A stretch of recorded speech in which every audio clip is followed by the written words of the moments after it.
दोस्तों, बिहार पुलिस भर्ती को लेकर जो है एक बड़ा बदलाव कर दिया गया है। अब जो है नया नियम लागू कर दिया गया है। अब जो भी वैकेंसी आएगी उसमें जो है आपके 2 एग्जाम यहाँ पे कंडक्ट करे जाएंगे। 2 एग्जाम वाला जो है नियम यहाँ पे लागू कर दिया गया है और निगेटिव मार्किंग भी आपका लागू कर दिया गया है। इसके अलावा अब आपको जो है OMR सीट का जो आंसर की होता है वो भी अब जारी होगा। ये सारे जो है बदलाव किए जा रहे हैं।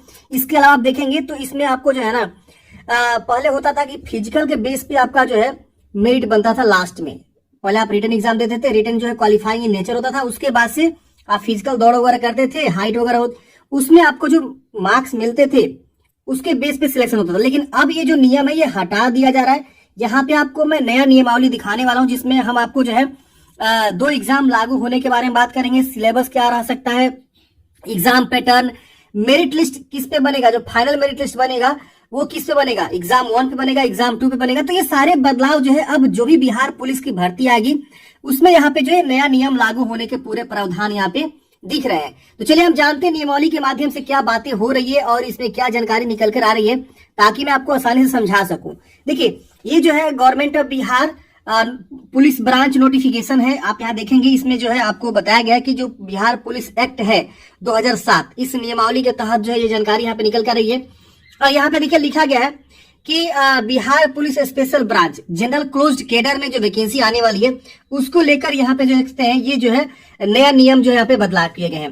शॉर्ट टाइटल एंड कमेंसमेंट यहाँ पे लिखा गया है कि this rule shall be called Bihar police special branch constable, यानी ये जो BPSB है यानी Bihar police special branch constable की जो भर्ती होगी वो जो है नया रूल यहाँ पे कहलाएगा रूल 2024। यानी एक नया जो है रूल यहाँ पे लागू किया जा रहा है जिसका नाम हो जाएगा Bihar police special branch constable general close cadre rule 2024। अब ये जो है आपका टाइटल ये कहलाएगा।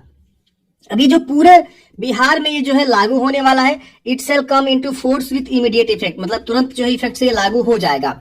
ये लागू हो चुका है, मैं आपको दिखाऊंगा अभी। अब यहाँ पे देखिए इसमें बताया गया है कि इसके जो पद रहते हैं वो क्या रहते हैं।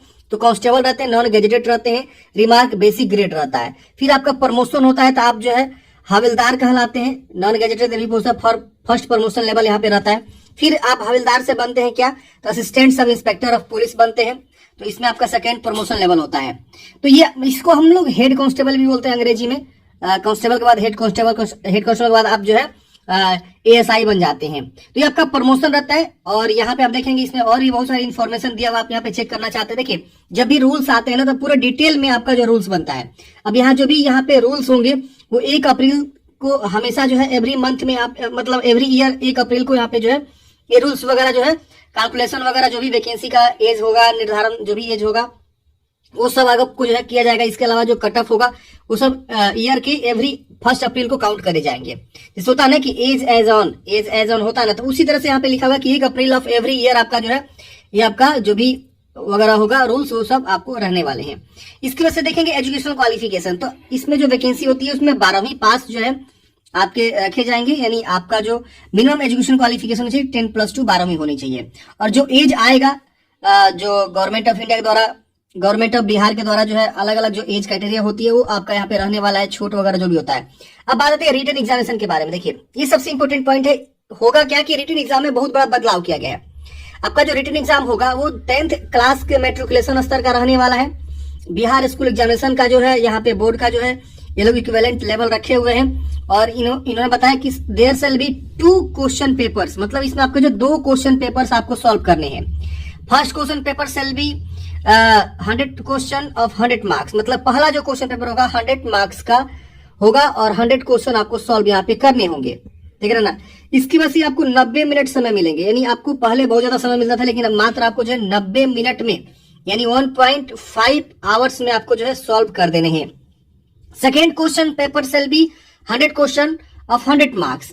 इसके अलावा जो सेकेंड क्वेश्चन पेपर होगा वो भी जो आपका 100 क्वेश्चन होगा 100 मार्क्स का होगा, उसमें भी आपको 90 मिनट, यानी एक ही दिन आपको जो है 2 पेपर का एग्जाम होगा। दोनों पेपर आपको सॉल्व करना है और दोनों पेपर में आपको जो है 90 यानी 3 घंटे के प्रॉपर एग्जाम होंगे। और देखिए यहाँ पे एक सही उत्तर के लिए एक सही अंक आपको दिए जाएंगे एंड 0.25 मार्क्स आपको जो है डिडक्ट करे जाएंगे अगर आप रॉन्ग आंसर करते हैं। पहले क्या था रिटन एग्जाम में आपका जो है निगेटिव मार्किंग हुआ करता था, निगेटिव मार्किंग नहीं हुआ करता था, लेकिन अब यहाँ देखेंगे 0.25 मार्क्स जो आपका निगेटिव मार्किंग यहाँ पे लगा दिया गया है। अब यहाँ देखेंगे टाइप ऑफ एग्जामिनेशन में किस किस जो है जगह से क्वेश्चंस आएंगे। तो यहाँ देखिए आपका एग्जाम पैटर्न देखिए, reasoning and analytical ability 50 marks से क्वेश्चन रहेंगे। English grammar, comprehension and translation 30 marks के रहेंगे, देखिए यहाँ पे 50 और 30। और हिंदी लैंग्वेज 20 मार्क्स के रहेंगे। इस तरह से आप देखेंगे तो 90 मिनट में आपको सॉल्व करने हैं क्वेश्चंस को। और यहाँ देखिए नेगेटिव मार्किंग का भी यहाँ पे भी जिक्र किया गया है। तो आपका पहला पेपर होगा, इसकी वजह से सेकेंड पेपर उसी दिन होगा, ये नहीं कि दूसरे दिन, नहीं उसी दिन होगा जिस दिन आपका पहला पेपर होगा। अब यहाँ जनरल स्टडीज के देखेंगे, करंट अफेयर्स के 50 मार्क्स, जनरल स्टडीज है current affairs. Mathematics quantitative aptitude से 30 मार्क्स के क्वेश्चन रहेंगे। जनरल नॉलेज ऑफ बिहार से स्पेशल जनरल नॉलेज क्वेश्चन आएंगे 20 मार्क्स के। और इसमें भी आपको नेगेटिव मार्किंग रहेगा 90 मिनट का, आपको यहाँ पे जो है 100 मार्क्स के क्वेश्चन आपको सोल्व करनी है। ये देखिए यहाँ पे बोला गया कि जो मिनिमम यहाँ पे क्वालिफिकेशन है 30% है रिटन एग्जामिनेशन में, उसके बाद ही आपको जो है फिजिकल एफिशिएंसी टेस्ट के लिए कंसीडर किया जाएगा। लेकिन आपको अच्छा स्कोर करना होगा तभी आपको जो है पीईटी में आप जो है कॉल करे जाएंगे। यानी आपको ऑलमोस्ट 70%, 75%, 80% तक जो है आपको यहाँ पे लाना होगा। तो मिनिमम बस पासिंग मार्क्स है 30%, लेकिन इतना पे कट ऑफ थोड़े जाता है, आप सबको भी पता होगा। सरकार कहती है कि इतना मिनिमम परसेंटेज है क्वालिफाइंग परसेंटेज, लेकिन उतना होता नहीं है। उससे आपको कहीं ना कहीं अच्छा स्कोर करना होता है, तभी आप मेरिट में बनते हैं और उसके बाद आप आगे का प्रोसेस करते हैं। अब देखिए यहाँ पे एक चीज लिखा हुआ है, based on the marks obtained in the written examination candidates shall be selected reservation category wise for physical efficiency state. मतलब जो आपके रिटन एग्जाम में मार्क्स होंगे उसके बेस पे जो है ये लोग क्या करेंगे, फिजिकल एफिशिएंसी टेस्ट के लिए सिलेक्ट करेंगे। अब यहाँ पे देखिए लिखा हुआ है, no marks shall be prescribe for physical standard. ये सिर्फ और सिर्फ क्वालिफाइंग इन नेचर होगा, इसमें आपको कोई भी यहाँ पे मार्क्स वगैरह नहीं दिया जाएगा। जो भी फिजिकल स्टैंडर्ड होगा, दौड़ वगैरह, हाइट वगैरह, चेस्ट वगैरह, बॉल फेंकना जो भी होता है, वो सब आपको जो है क्वालिफाइंग इन नेचर होगा और इसका कोई आपको जो है मार्क्स वगैरह नहीं दिया जाएगा। तो फ्रेंड देख रहे हैं ना, ये आपके रूल से, क्या आप इस रूल से सेटिस्फाइड? अगर सेटिस्फाइड है तो प्लीज कमेंट बॉक्स में बताइए। और आप बताइए कि यहाँ पे ना अब पढ़ने वालों लड़कों की ही यहाँ पे सिलेक्शन होने वाली है। देख रहे हैं ना कितना अच्छा जो इन्होंने सिलेबस को बदला हुआ है।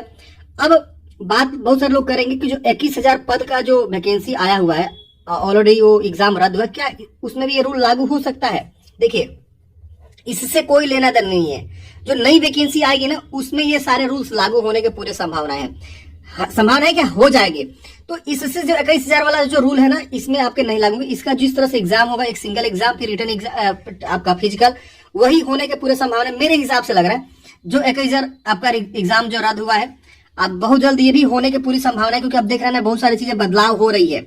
अभी देखिए बिहार में जो दरोगा की वैकेंसी थी एसआई वाला, उसमें भी बदलाव किया गया, उसमें भी नया रूल लागू किया गया है। अगर इसके ऊपर वीडियो पाना चाहते हैं तो आप कमेंट बॉक्स में बता सकते हैं।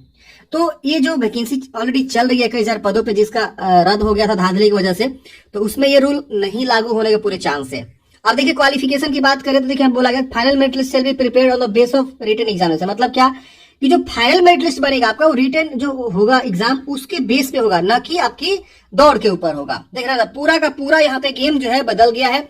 अब आपको कहीं ना कहीं और ज्यादा पढ़ने की आवश्यकता है और ज्यादा मेहनत करने की आवश्यकता है। पहले तो आपको बहुत ज्यादा समय भी मिलता था रिटन एग्जाम में क्वेश्चन सॉल्व करने का, लेकिन अब आपको जो है 90 मिनट कर दिया गया और 100 क्वेश्चन मात्र आपको सॉल्व करने हैं 90 मिनट में। देख रहे ना, तो ये आपका जो है यहाँ पे रूल बदलाव कर दिया गया है। अब यहाँ देखिए प्रिपरेशन ऑफ मेरिट लिस्ट बोला गया है, वही जो रूल है, जैसे कि आपका यहाँ पे बताया गया फाइनल सक्सेसफुली जो भी कैंडिडेट्स होंगे जिनका मार्क्स ऑब्टेन्ड होगा रिटन एग्जामिनेशन में, उसी को जो है यहाँ पे फाइनल मेरिट लिस्ट में रखा जाएगा। 2 और 2 से ज्यादा सेम अगर कैंडिडेट्स प्राप्त करते हैं तो जिनका उम्र ज्यादा होता है, डेट ऑफ बर्थ, उनको रखा जाता है। रूल्स यहाँ पे देखेंगे आपका आ चुका है। इस वजह से मेडिकल एग्जामिनेशन होगा और उसके बाद से आपका जो है आगे का प्रोसेस होता है। तो ये सारी चीजें हैं। ट्रेनिंग वगैरह के बारे में यहाँ पे जानकारी दिया, 270 वर्किंग डेज का ट्रेनिंग होगा। इसके अलावा period of probation and confirmation आपको बताया गया। इसके अलावा डिपार्टमेंटल एग्जामिनेशन होते हैं तो आपको प्रमोशन होता है। तो ये सारी चीजें हैं, रिजर्वेशन, डिपार्टमेंटल प्रमोशन कमेटी क्या है, कौन प्रमोट कराती है, इसके वजह से और भी बहुत सारे तमाम चीजें आपको यहाँ पे देखने को मिलेगा। और देखिए यहाँ पे जो है सरकार के अवर सचिव का सिग्नेचर आपको देखने को मिल जाएगा, जो कि 15 मार्च के डेट में रूल जो है लागू कर दिया गया है। तो आशा करता हूँ फ्रेंड्स आपको जानकारी समझ में आया होगा। इस भर्ती के बारे में जो भी अपडेट होगा हम फ्यूचर में आपको बताएंगे। और ये बहुत बड़ा बदलाव है, आपको क्या लग रहा है इस बदलाव से, आप हमें कमेंट बॉक्स में सजेशन दे सकते हैं। मिलते हैं फ्रेंड्स किसी नेक्स्ट वीडियो में। आपका दिन शुभ हो। जय हिंद।